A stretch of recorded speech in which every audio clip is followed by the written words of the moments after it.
Hello po sa mga pet lover.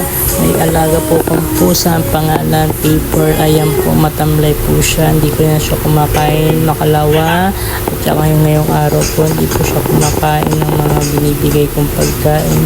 Ang una niyong pagkain po bago po siya dalhin dito sa bahay ay Whiskas. Mga ilang buwan na naman po, pinalitan ko ng cat food princess. Mga ilang araw din na niya kinain yun, kaya ngayon matamlay siya at malungkot. Di ko alam kung ano ba nangyari sa alaga kong pusang ito.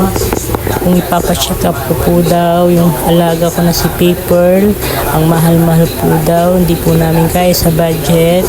Kaya sana po mabigyan niyo po ko ng payo kung ano pong gagawin ko. Pinapainom ko siya ng tubig at saka inaano ko po siya, pinapakain ng kaano pag mga cat food o tuna, hindi ko po alam kung anong gagawin ko. Ito po yung mga binabili ko sa kanya, pero hindi ko alam kung kakainin niya ba to. Kaya ngayon tignan niyo po, nakahiga siya sa higaan, tihaya na lang siya, wala siyang magawa, tahimik po siya. Hindi ko alam yung gagawin namin. Po, mabigyan niyo po ako ng payo sa mga pet lover dyan, matulungan niyo po ako. Ayan po yung Paper ko, tahimik po siya.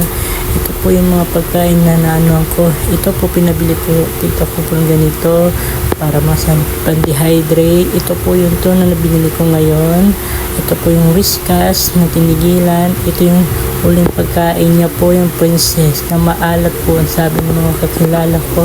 Kaya di ko alam kung gagawin ko. Kaya yan po, nakahiga na lang yung alaga ko na si Paper. Kaya malungkot. Sana po matulungan niyo po ako sa payo niyo. Tulungan niyo po ako na kung gagawin ko. Salamat po.